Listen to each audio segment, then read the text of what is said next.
We have been reading in chapter 4, and it is foundational preliminary material. It is very much on calling out what has the ego been up to? What are its secrets? What is its plan? How is it that it has positioned itself within our thinking system? And let's recognize the effects that it has on our lives, because it is clear from the Course of Miracles that once you do all those things and recognize what the ego has been up to, you will be glad to get rid of it. The decision to relinquish the ego comes easy when you recognize its character and its nature and its effects. So that's kind of a broad view of chapter 4. Today, the section is entitled The Ego-Body Illusion, chapter 4.5. There are a number of other themes that are true of the ego, and I'm very glad that we'll have some time to take that up. I don't know that they fit directly into the idea of ego body, but they certainly are things that we need to be aware of and learn about. So this is a very excellent opportunity. I suggest you take notes. We'll have some time for questions and comments at the end of class as well. So with that, welcome Brother David back to his role as reader. And whenever you're ready, my brother. All things work together for good. There are no exceptions except in the ego's judgment. The ego exerts maximal vigilance about what it permits into awareness. And this is not the way a balanced mind holds together. Its control is unconscious. The ego is thrown further off balance because it keeps its primary motivation from your awareness and raises control rather than sanity to predominance. The ego has every reason to do this according to the thought system which gave rise to it and which it serves. Sane judgment would inevitably judge against the ego and must be obliterated by the ego in the interest of its self-preservation. Okay, so we have multiple ideas that are introduced right here in this first paragraph. One is about the ego's control. So it has this domain, this portion of our attention, of our mind, that it exerts maximal vigilance over that portion of its mind.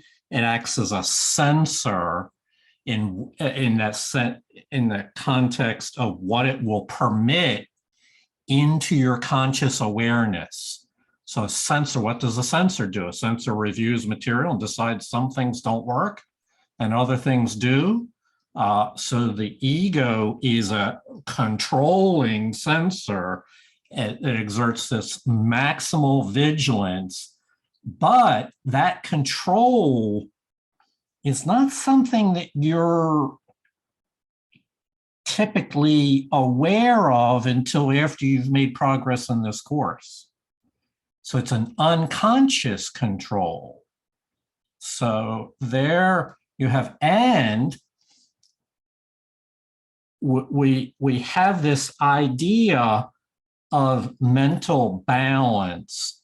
So let's start, and mental imbalance. So let's start with the idea of balance. A peaceful person who walks in grace and forgiveness walks in perfect mental balance. Things still happen in the world. The world doesn't stop turning and churning, but a person in peace and walking in the light of grace is not thrown off balance into a mental or emotional spin because of those things. It's a balance. Well, the ego is off balance. It's weak. It's greatly affected by situations that arise in life. And so we want to distinguish between, and the goal of this course is help you to achieve balance. But the starting point is imbalance. The starting point is the ego exerts maximal vigilance. That's not the way a balanced mind works, where the ego is in control. Why? It wants to keep its prime. Here's the big secret. The ego wants to keep its motivation from your awareness so that you never suspect what the ego is motivated by. And it's therefore puts up a shield or a screen and instead raises control to your awareness. So people become controlling as a means. Well, this is unconscious often, but they use control of themselves, of others, people they love, people around them. They use that as a mechanism that keeps them from ever suspecting what the ego's motivation is. So the ego is a control freak. Now it doesn't appear that, okay, I use the term that is in the common vernacular. Many people that seem very non-controlling in the external world are actually controlling their own thoughts with great energy. And so that's really what we're talking about. It's not yes, it can express itself in controlling others, but the kind of control we're talking about is a mental control where ego is the guide. And so one final thought in this very first paragraph is the idea of sane judgment. The one right use of judgment would be for you to judge the ego as lacking, as wanting, as unworthy of your investment, certainly as a poor guide to your life. Anyone that would judge against the ego would result in the ego being obliterated. I didn't really do that last. Let's say sane judgment would inevitably judge against the ego. And, here it is. I'm sorry, obliterate. Got the ego wants to obliterate sane judgment from your life, and sane judgment is to judge the ego. So the ego wants, the last thing the ego wants you to do is what we do in this class and in this course, as look at it frankly and question what it's up to, question its motives, question its effects. That would be sane, because that would lead you to judge against it. And the ego would attempt to obliterate this from your awareness so that the ego can preserve itself. Okay, and for those of you that are reading it, you know that the way this all ends is in the last judgment, where you finally decide that you will be judged no more. You move beyond that phase into the last judgment. But we're working right now on the early phases of recognizing the ego and being willing to call into question its motivations and its purpose and its activities. So I know that was a lot. Comments, questions? There's not a lot of volume, but there's rich content here. Richard? Yeah, hi guys, good evening. Good to see everyone here. Hi David, man. Good to see you, brother.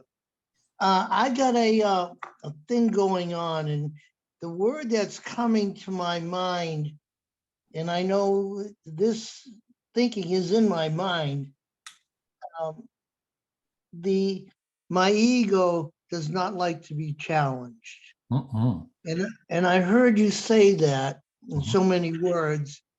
And I'm chiming with you guys. I'm there with you, but it's almost like my ego is predatory, Mhm. like a predator.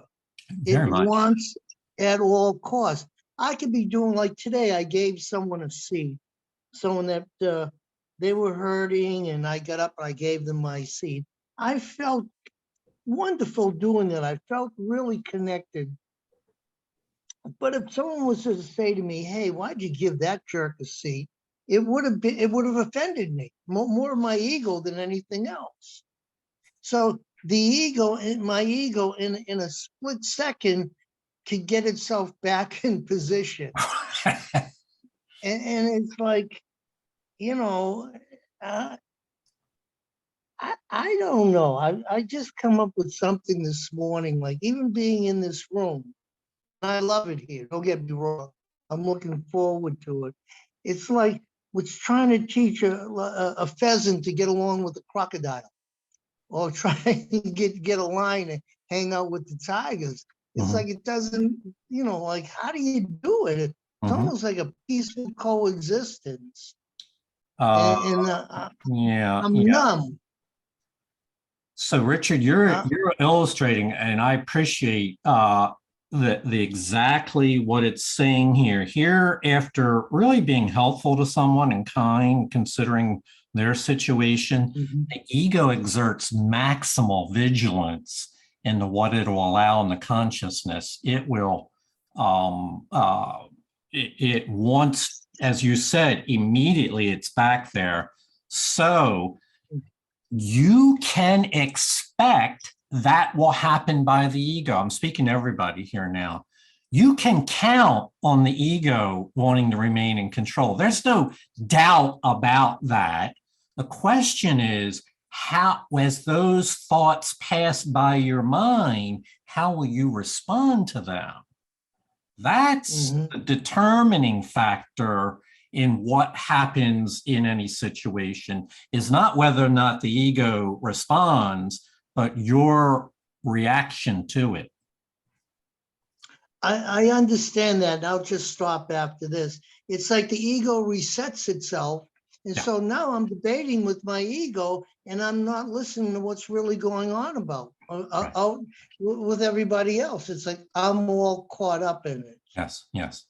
So, thanks for that honesty about debating with your ego. So, to be short here, Richard, don't do that. Don't debate with your ego. Learn to dismiss it. I'm not going to invest in, I don't want to talk to you right now. Learn to dismiss it Mhm, rather than mhm, engage with it. The ego would like nothing more than for you to engage and dance with it and be with it and attend to it. So and it's mhm, a learning. This is a mental learning skill not to do that. So we have some other hands mhm. up. Julie? Yes, so this paragraph, the top, the very first two lines really say a lot to me, because the ego is just an idea. It's an Mhm. idea I have. And if I am not, and so I like to try to go on how I'm feeling.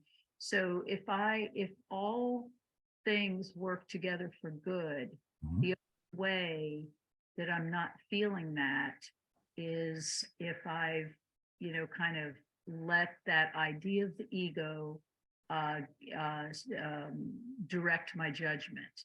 And I don't have to do that. It's a the idea of the same use of judgment would be, always focusing on that good and knowing that all things work together for good. And I just, like that could be a tattoo. Like I just need to look at that every day. All things work together for good. And if I keep that in my mind, I don't even have to be bothered by the idea of the ego. I don't have to go into any of those judgments. I can stay in a place where, sane judgment, following what the Holy Spirit is presenting to me, which is basically this is working together for good. So anyway, that's just what I was getting out of the meeting. Yes, thank you so much. Thank you. Joy, you had your hand up. Yes, hi, Jonica. Hi, everyone. Just about this ego exerting maximal vigilance. Yeah. And that is what I experience so much of the time. And I know I've read in the course before, I think it said something like, we have to be vigilant It does. when does. it comes to the ego. And what I was thinking about the relationship that I'm in and how I can just get so focused on the negative aspects, like there's nothing else but negative. And in reality, it's actually way more positive than negative. And it makes me see that I've just been allowing my mind to focus on negative, and that if I'm going to change my mind and have miracles, I need to exert maximal vigilance with these negative focused thoughts. And this has just really been helpful for me. Thank you. Yeah, no, very clear. Thank you, Joy. So all of us have appointed ourselves as judge. That's part of the ego thing. We'll decide who's good and who's not, and who's right and who's wrong, what's best for me, everything. That role of self-appointed judge is what causes us to find negatives in other people, grievances. And it is a core and central habit of thought that doesn't change until we're further along in the program. And I'll just say that the intent here at first is just to notice how hooked we are into using our own judgment. And then gradually we withdraw support for that and turn to the Holy Spirit's judgment instead. So it is a directional change. Whose judgment shall I follow? Well, the Course teaches only one right use for you to judge, and that's to judge against your ego. All other judgment should come from holy judgment from the Holy Spirit, judging in love and in gentleness and kindness. Susie? Yeah, so I just was gonna sort of share the same kind of thing, like my ego still, what's the word here? Exerts maximal vigilance. And it's been in charge of me for so many decades that, even though I know and I understand everything that we study, and after the course is over at 8:30, I'm like, ugh, I'm not going to listen to my ego anymore. And, and it doesn't stop. My ego doesn't stop. And sometimes I wonder how I let it, and I let myself get hijacked by it. But the good news is that I can say that, like you said, I can understand exactly what Richard was saying. But the good news, like you said, is I'm just more aware of it. And I can turn my head the other way, or my cheek, whatever, more, not perfect by any means, but more than I used to. And even if I don't, I know what I'm doing. I recognize I am listening to the wrong voice and I never feel good. So, you know, it's a constant vigilance. Yeah. And I'm just here to say that it happens to me most every day, multiple times. Thank you, Susie. Thank you for your honesty on that. So here's an image that moved me. Notice it's a whisper in the ear, but look at the face that's whispering. It's no eyes. It's not even, well, we don't know what it's just a voice speaking for that part of your mind that believes you are separate and outside the mind of God. A lot of places call this self-talk. So it's not uncommon. Everybody knows what that's like. And, you know, it reminded me as Susie was sharing, yes, we permitted it because nobody told us we should attempt to listen to the voice of the Holy Spirit. I mean, that was not part of people's background, and certainly not how to practice it. Even if you were raised in a home where those words were said, then the practice of it, we didn't have a workbook manual to learn to practice it. So yeah, so there's a big change here. And this is what throws us off balance. Let's look at that a little bit more.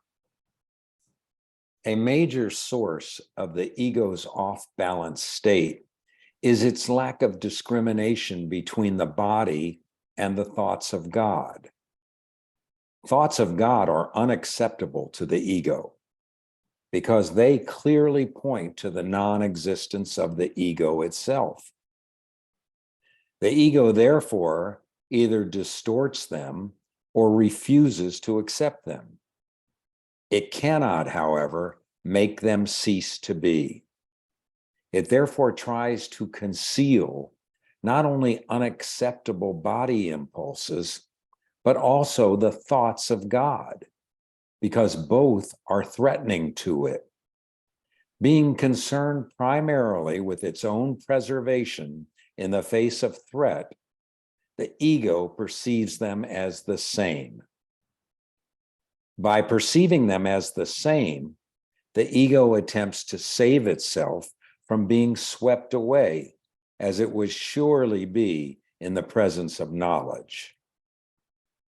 Any thought system that confuses God and the body must be insane. Yet this confusion is essential to the ego, which judges only in terms of threat or non-threat to itself. In one sense, the ego's fear of God is at least logical, since the idea of him does dispel the ego. But fear of the body, with which the ego identifies so closely, makes no sense at all.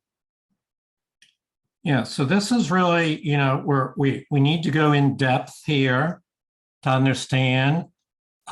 It's a confusion that is essential to the ego, that keeps the ego off balanced in the most fundamental of matters.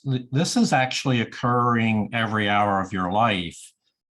There's spiritual messages that come, that are presented to your mind from Holy Spirit and from the mind of Christ.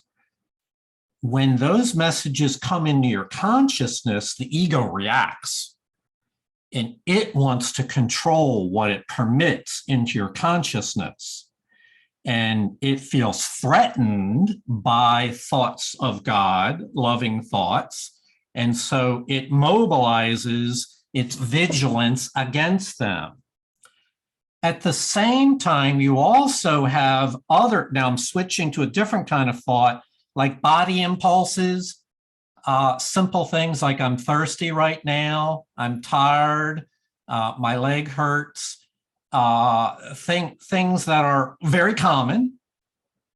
And the ego, in a strange way, is unable to discriminate between these thoughts of God and lower impulses of the body. And so what does it do? It seeks to push them out of your consciousness, a form of repression.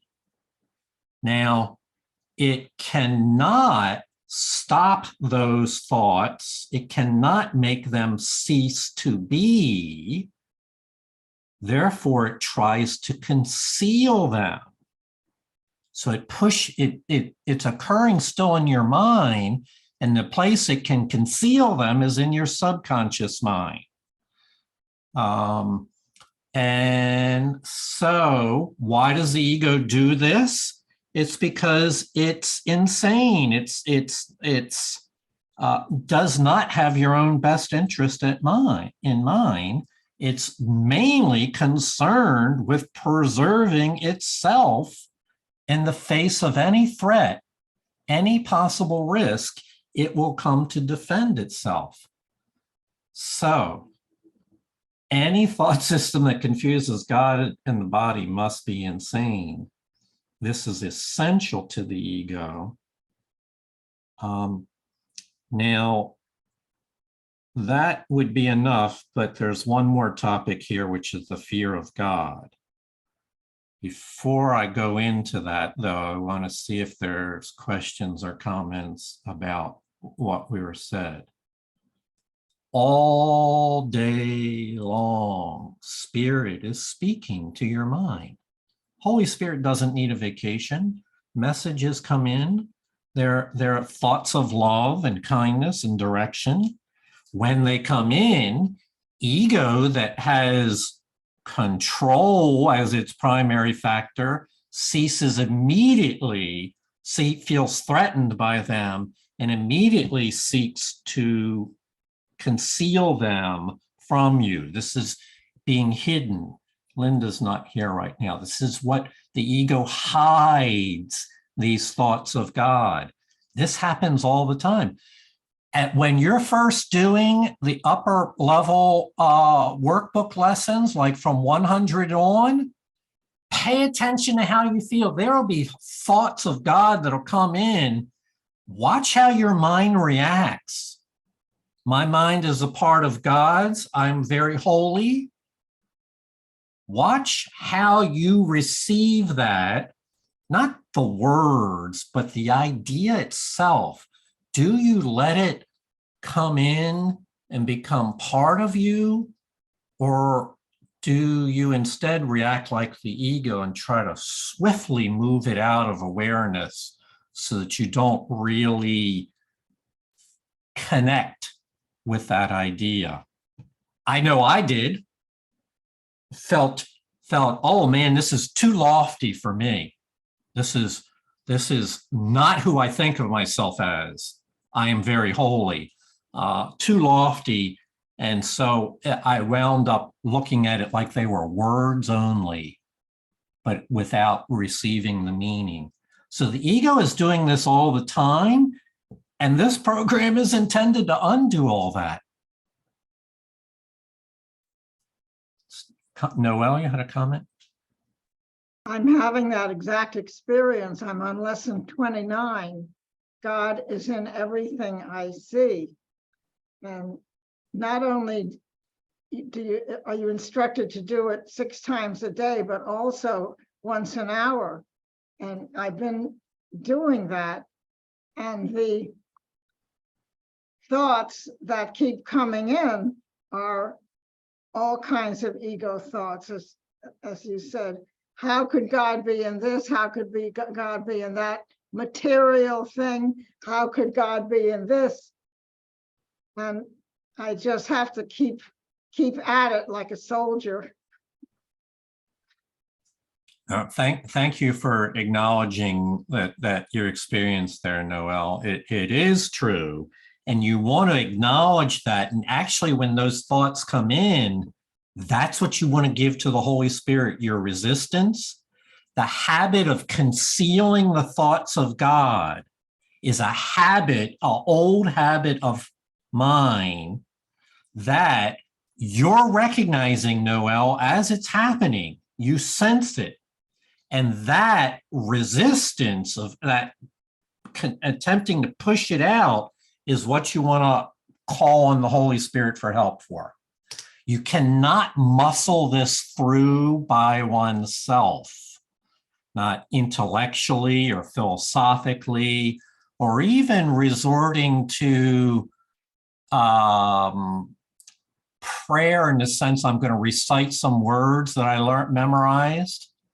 You have to engage with the Holy Spirit and join her and say, I know this is going on. Please help. I need your help. I want to join with you. So we are talking about ego fear, and we will continue to talk about that as we go on because it's central to the emotional state of the ego. It does culminate, the ultimate apex of the ego's fear is where the problem all began, and that's the fear of God. And so we won't start there with the fear of God. That's where we will finish. That'll be the final barrier to be overcome. Chapter 19, the obstacles to peace. We'll deal with that in great detail.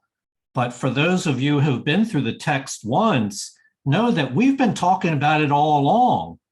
In one sense, the ego's fear of God is logical to the ego, since the idea of God does dispel the ego. And so this is, we're looking ahead here, not in any depth, but just referencing that, yes, we can, the ego is an idea that begins with the denial of God. And so its fear of God is essential to its concept of itself. Okay, so we've got an off-balance ego seeking to conceal the thoughts of God. David? The body is the ego's home by its own election. It is the only identification with which the ego feels safe, since the body's vulnerability is its own best argument that you cannot be of God. This is the belief that the ego sponsors eagerly.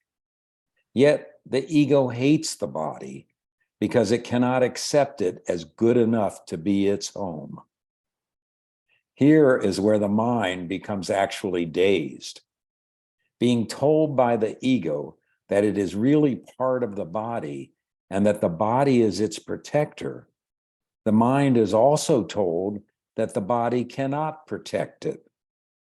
Therefore, the mind asks, where can I go for protection? To which the ego replies, turn to me. The mind, and not without cause, reminds the ego that it has itself insisted that it is identified with the body, so there is no point in turning to it for protection. The ego has no real answer to this because there is none, but it does have a typical solution. It obliterates the question from the mind's awareness. Once out of awareness, the question can and does produce uneasiness, but it cannot be answered because it cannot be asked. Yeah, just realize, so I actually like this form of what we're doing tonight, like 6 paragraphs, but every one of them is real rich. We spend more time on each paragraph. So we're talking about what is labeled elsewhere the ego's religion here.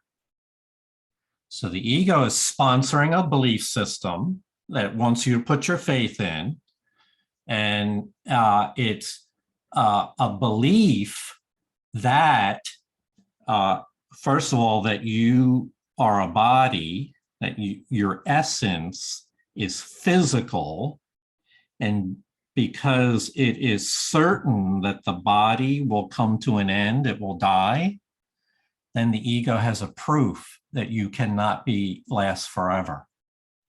And therefore, it's perfectly logical that you cannot be of God, because if you're a body that begins and ends within 100 years or less, then you cannot be an eternal being.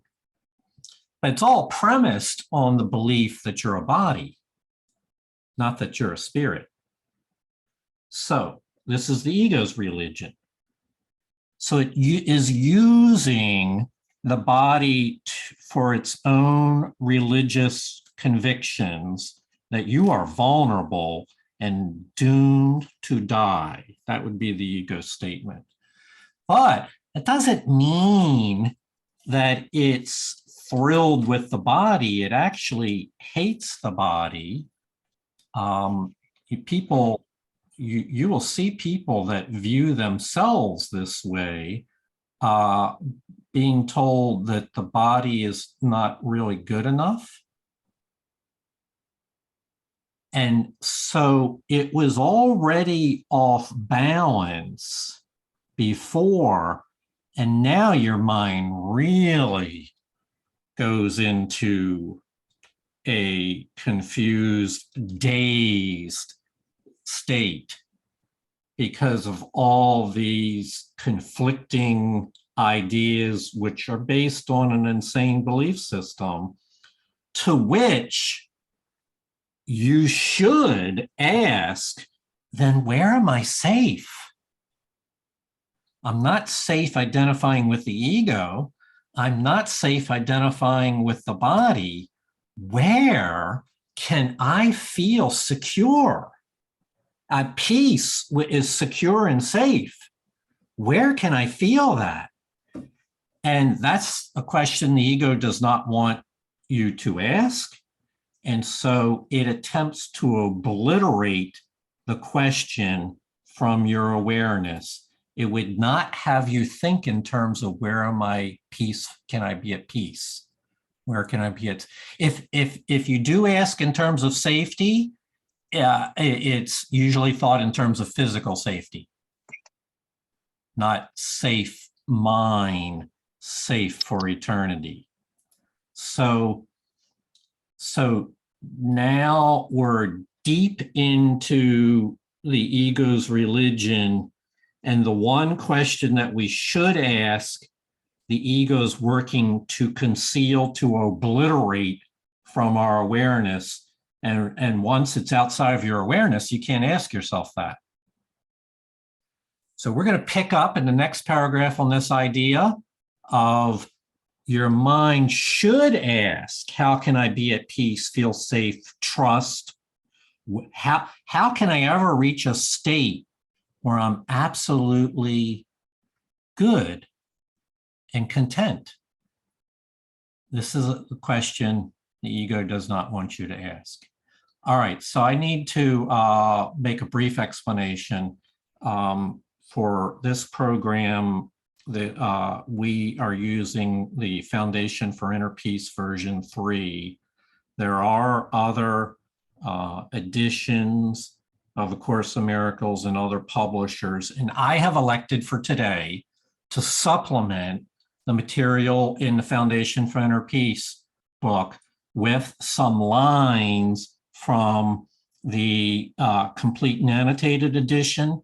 I do that not to make a big issue about whose edition is best and all that, not to go into all that, but because I think it'd be helpful for our learning here. And I've made every effort to enclose them in brackets and yellow font to distinguish them, so it won't read exactly as you have it in your book. David? This is the question that must be asked. Where can I go for protection? Only an insane mind fails to ask it. Even the insane ask it unconsciously. but it requires real sanity to ask it consciously. Seek and ye shall find does not mean that you should seek blindly and desperately for something you would not recognize. Meaningful seeking is consciously undertaken, consciously organized, and consciously directed. The goal must be formulated clearly and kept in mind. Many are not good at doing this. They still search for many gods simultaneously. And this goal confusion, especially given a very strong will, must produce chaotic behavior. Others have behavior that is not chaotic because they are not so much goal divided as not goal oriented. Where the first kind have overinvested in many goals, this second kind have underinvested in all goals.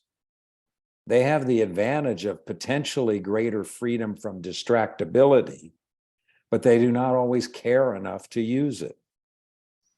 So let's really be clear. What are we talking about? The goal, seek and ye shall find, meaningful seeking, the goal. We're talking about the goal of peace. Where can I feel protected and safe and secure and trusting? And where we're not talking about a physical location in a bunkhouse is where I'm going to feel safe, but where in my consciousness, which you take with you wherever you go, how can I attain a state of peace? And you should ask yourself that. Only the insane mind fails to ask, how can I find peace?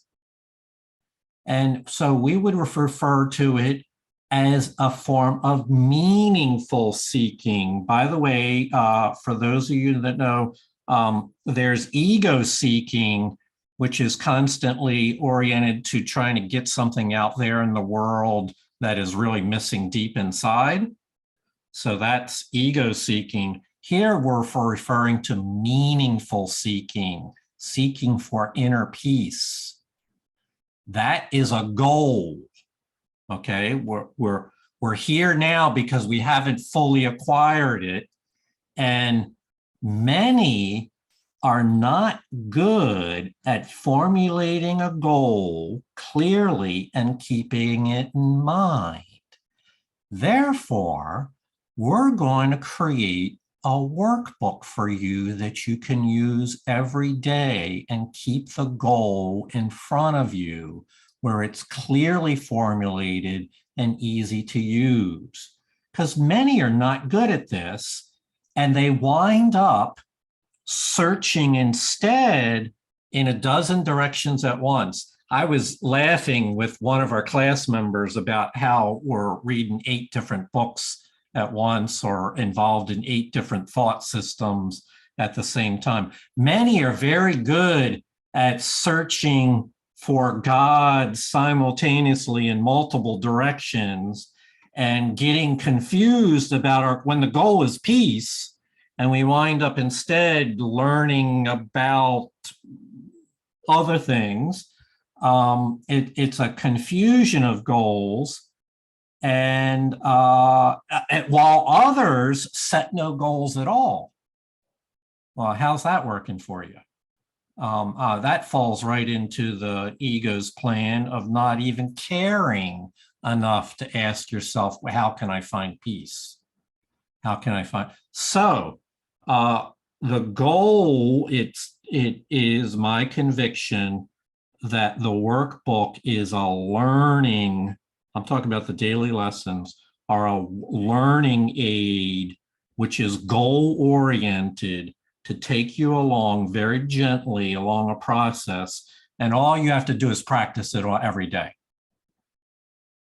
And so it compensates for this not being good at formulating a goal clearly and keeping it in mind. It's a gift that will do that for you if you are willing to commit your attention to it. Many learned people in the field of religious studies consider the workbook to be a masterpiece of spirituality. I consider it to be a masterpiece of spirituality. Okay, so there's this question, where can I go to be protected? We can reformulate that in terms of a goal. My goal is inner peace. How am I going to obtain inner peace? Well, through forgiveness. I can't bring my grievances with me or cause me to be inwardly conflicted and find inner peace when I'm bringing my own conflicts with me. So forgiveness will become the means of attaining the goal of inner peace. That's David Schneider. That's where this course is. That is the goal of this course, is inner peace. There's spiritual progress beyond that, but if we can just help a large number of people to get inner peace, I think you would agree the world would have been transformed. That individual lives would be transformed, and then the world becomes transformed as a result of transformed individuals. I'll pause for comments. It's so funny that you say that right then, because I guess, I don't know, it's probably been a couple years since we went through this chapter the last time. And written right on the top of my book right here, it says the goal of ACIM equal peace.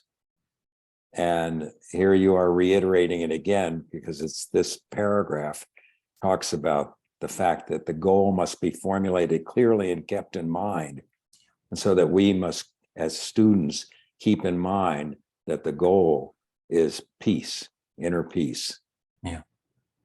And then everything builds on that. Once, if you have that foundation, everything can build on that. Without that foundation, you can't. Right. Yeah. Thank you, David. Metaphorically, inner peace will take you right up to the gates of heaven and is not sufficient to get you inside the gates, but it brought you right to the gate.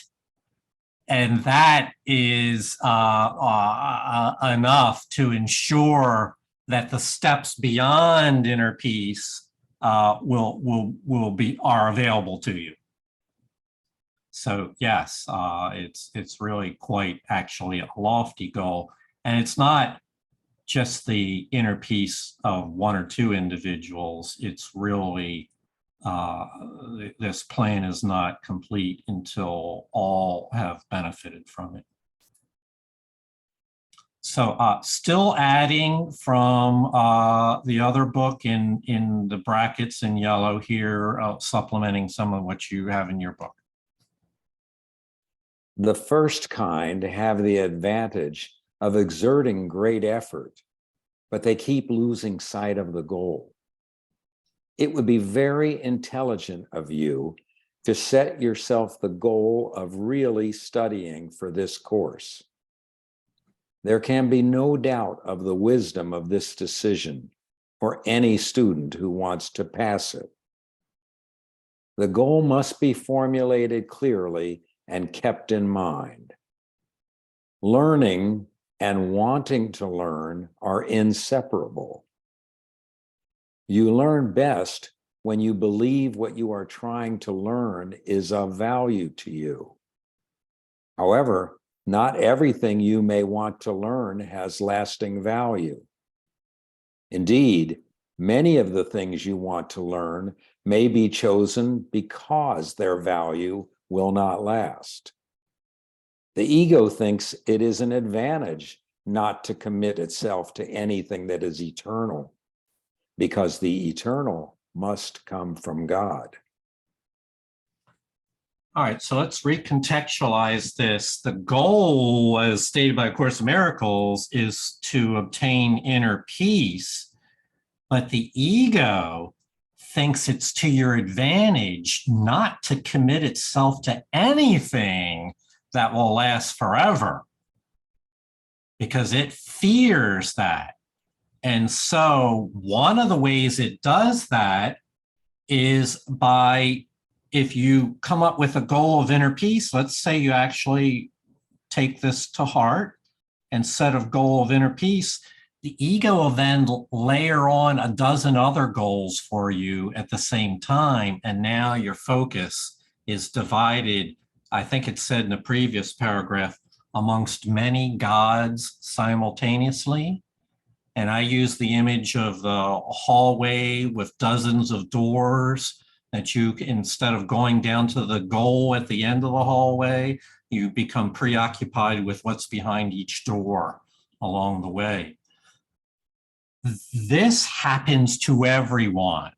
Okay, so this just happens. No, you've got the ego working towards that, of concealing the one thing you should be thinking about is your valuing and desiring of inner peace. So how do we acquire the focus needed for inner peace? Because it won't happen if we keep checking every door that's open to us. It would, and it tells us right here, it's very pointed. It would be very intelligent of you to set yourself a goal of really studying for this course. There could be no doubt of the wisdom of this decision for anyone that wants to complete the Course in Miracles. And will keep, by studying it regularly, it'll keep it clear and in mind. Set yourself aside some time each day where you'll practice this. But prior to your doing that, there's a decision of purpose that only you can make. No one can make it for you. And that's whether or not you really want inner peace. So we should really begin there with, if you're not interested in that, or if that is only one of dozens of goals, then if that's your current state of mind, notice it. Oh yeah, I want inner peace, but I also want all these other things I've set for. Just notice. Don't feel guilty right away. Just notice that you have many competing goals, and that in order to eventually become more effective at inner peace, probably there's some trade-offs that will be made, because it really comes down, this is my favorite theme, you must want inner peace. It will not come to you until your heart treasures it. And when your heart treasures it, then it will come with the grace of God. It will come not of your own power, but because it's you were created for this purpose. And so just recognize that even in the goal of inner peace, there's a conflicting effort underway to distract you into things that will not last, things that are of trivial importance. It says many things you'll learn do not have lasting value. So we all need to hear this message. And I can tell you it was when I finally decided that I was going to set the goal of really studying for this course, a great deal changed for me. I transitioned from a casual reader of A Course in Miracles to making a commitment, just like if you enrolled in university and you're paying tuition there as a commitment. this might not be ready for everybody immediately, but this is certainly, it would be wise decision to make this decision of purpose. Let's go on. The ego thinks it is an advantage not to commit itself to anything that is eternal, because the eternal must come from God. Eternalness is the one function the ego has tried to develop, but has systematically failed to achieve. The ego compromises with the issue of the eternal, just as it does with all issues touching on the real question in any way. By becoming involved with tangential issues, it hopes to hide the real question and keep it out of mind. The ego's characteristic busyness with non-essentials is for precisely that purpose. Preoccupations with problems set up to be incapable of solution are favorite ego devices for impeding learning progress. In all these diversionary tactics, however, the one question that is never asked by those who pursue them is, what for? This is the question that you must learn to ask in connection with everything. What is the purpose? Whatever it is, it will direct your efforts automatically. When you make a decision of purpose, then you have made a decision about your future effort, a decision that will remain in effect unless you change your mind. So we're talking about everyone right now. So we're talking about your life, my life, all of us. And what do we want for ourselves? What do we value? What do we treasure? We'll put inner peace as one possible want on the table, but no doubt you have other things that you would put on your list of things you want. We'll refer to them as tangential issues that will not last, temporary things to fill the time with. It says the ego wants you to become involved with them in hopes to hide the real question of what it is you want and keep it out of your mind. So I'm going to go off, do a little sidebar here on something that's a visual. I don't have a picture, but you'll get the idea. How do you hide something in plain sight? So the ego wants to hide the fundamental question of what is your life for? What is it that you want in plain sight? And something I learned many years ago. Let's say it was the key to the door of your happiness, of your salvation. It's the key that unlocks everything for you.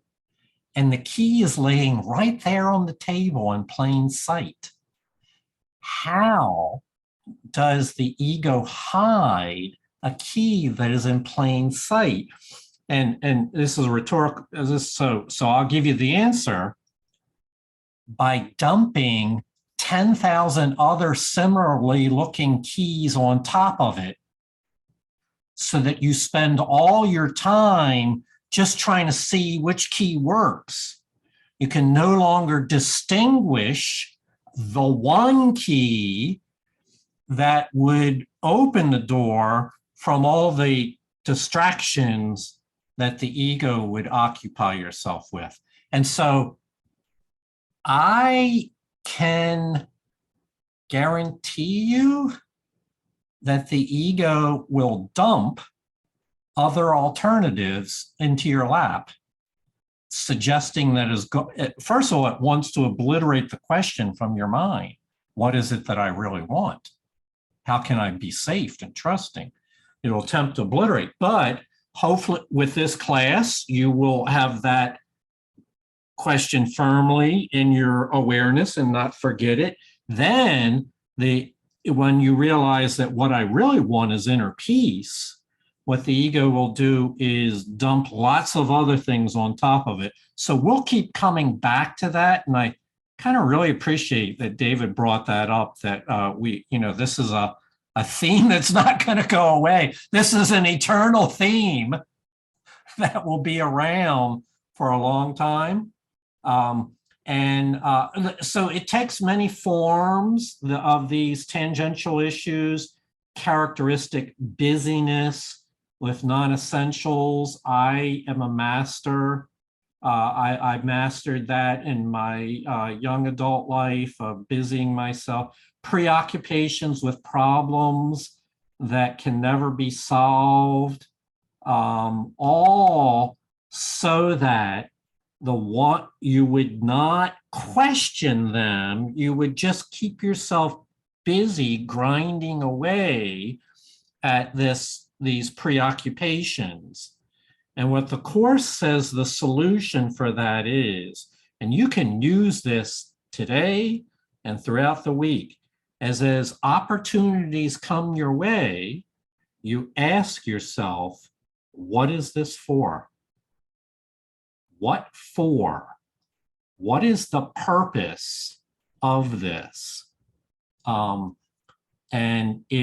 That question is like a soulful question. It penetrates layers down into what is it really I want, and what is this opportunity for? And so it please take advantage of that. What is the purpose? And so the outcome will be that given a dozen possible ways to use your day, you will question what they're for and then choose the one that seems most purposeful to you. It's called a decision of purpose. And this is what moves us forward. This is your will shifting from a passive, imprisoned state, a misuse of your will, shifting in the direction of it becoming active and engaged and asserting yourself, making a decision of purpose. And once you've done that, it will affect your direction for your day and actually for your life until such time as you change your mind and make a different decision.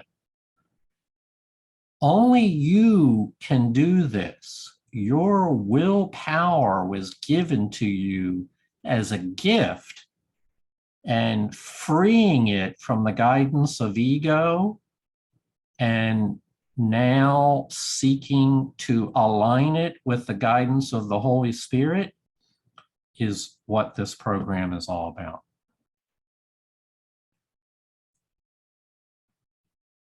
So,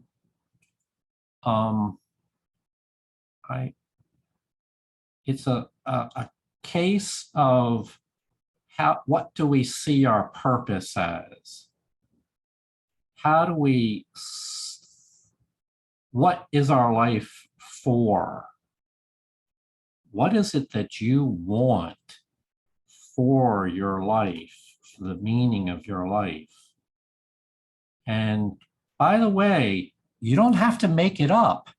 The ideas already exist. You just have to choose the ones that are offered. David Welton?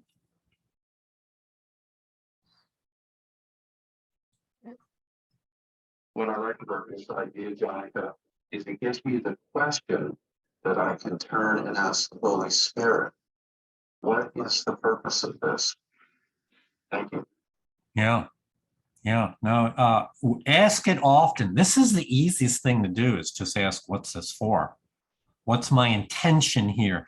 It causes us to question, how is it we want to use our free will? what am I about? I just wanted to quickly go over a bit of a summary here. I think I'll let, well, before we do that, let's take some comments. Julie? Yeah, so one of the things that is coming to mind for me is that I have to kind of be vigilant about when I start to ask those questions, because the answer will come really easily. Like it's a real, it comes in and it's really easy when I get that. And so my tendency would be, then I keep asking the question and I'll keep going around in that circle. So it's something that there's always a need for just listening for that still small voice, so that I'm not getting further distracted into questions. I don't know if am I making sense there with the fact of I need to ask the purpose, but as soon as I ask and as soon as my mind wants to have that piece and wants to have that answer, it comes. Yeah, no, it makes perfect sense to me, Julie. As a matter of fact, there are, what would you call them, group activities where you have a moderator who every minute or two brings you back to the question, and you kind of go into a silent inward state with your eyes closed in prayer and meditation, seeking guidance. And in case you get lost in there, the moderator gently reminds you every minute or two, what is your purpose? What is it? Where is your treasure? Where is your heart? And whatever words they might use. And that's actually what the course is training us to do. The course is training us to be our own moderators, to have that ability to say to myself, to go back to the original question and to look at the original purpose and not be afraid. Yeah, no, that's really good. Thank you, Joan. So we can use both of them. We can use self-study. We can also get together with a friend that's doing this with you and let them guide us. I know I had a very profound experience with it in that format. Susie? I think that prayer in lesson 71 is like, if I start my morning with that, where would you have me go? What would you have me do? That prayer, like that gives me a way different purpose. And when I wake up and I start attaching myself to my ego, I'm going to go two different places and have two different experiences. And,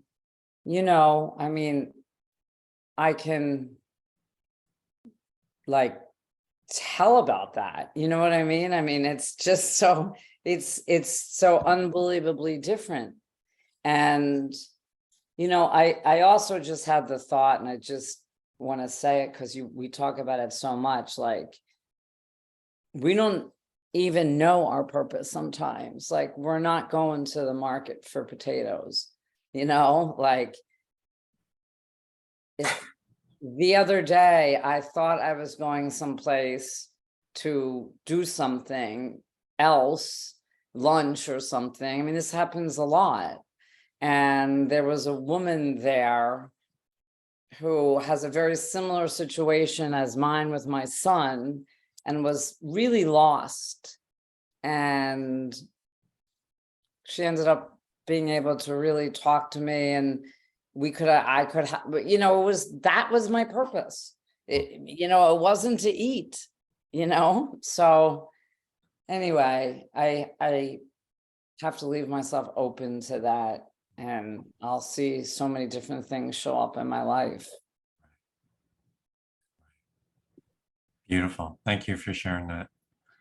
Yeah, I find that, by the way, this inquiry, what purpose, it can be fun because as you're going to lunch or for coffee, it may not be obvious to you what is the purpose for this encounter.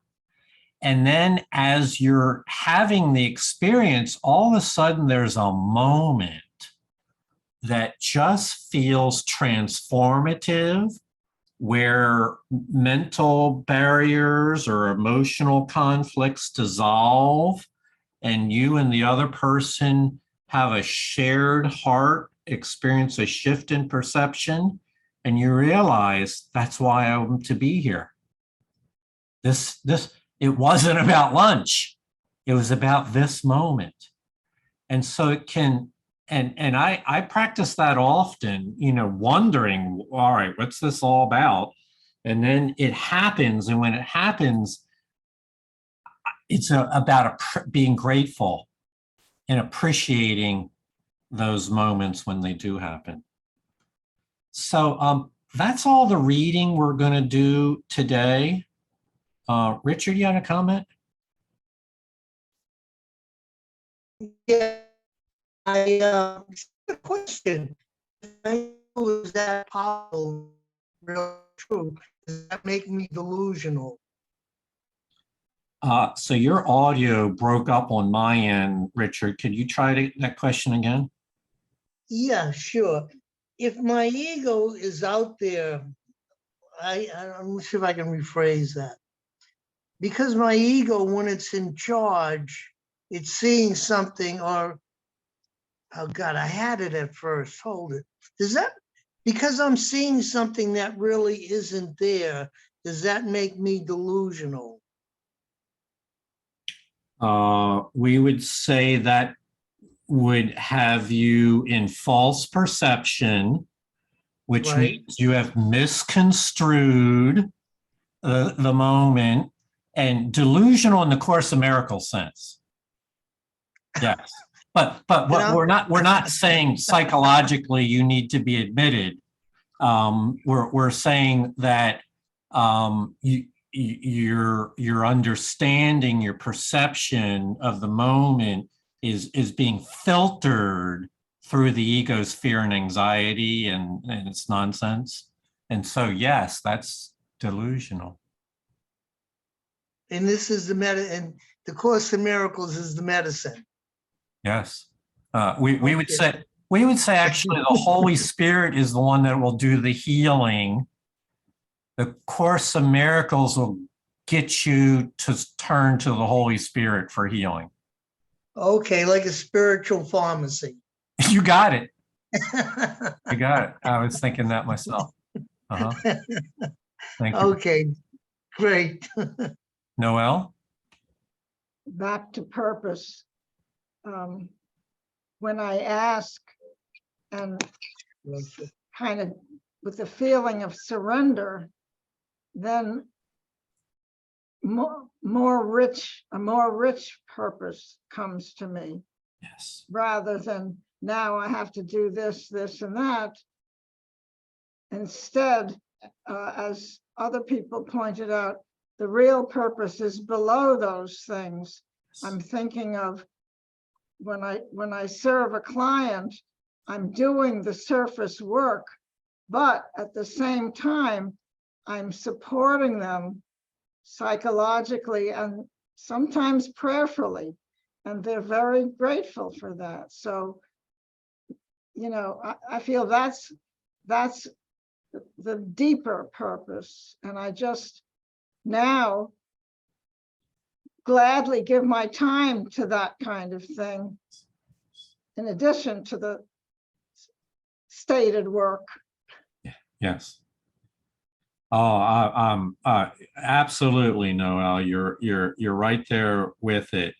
We wind up in the same situations that we were practicing before, but now there's a richness of meaning and purpose, and that in itself is an invitation to the Holy Spirit to work with us and empower us there.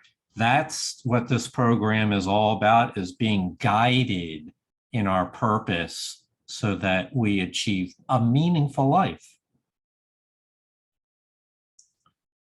Joy? I'm just reminded of, I think I read this in the course too, that every encounter is a holy one. Yes. And doink, what a great reminder, you know, I feel like I need like a reminder list or something all the time, because if I remembered, oh, this encounter is a holy encounter, this time spent together with whoever, this is a holy encounter. Oh, that changes everything for me. So, thank you. Yeah, that's one of my favorites as well, Joy. Every encounter is a holy encounter. And so in that spirit, we have just gotten together over this technology to have a holy encounter. I mean, in one level, to use Noel's analogy, it might seem like we're here to learn the Course of Miracles or to get together. You know, there are these surface layer things that we would identify. Why are we here? But in spirit and in truth, we are here to have a holy encounter with each other.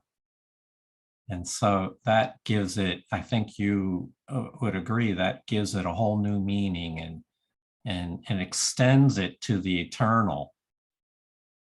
It has a lasting value. All relationships are destined to become holy.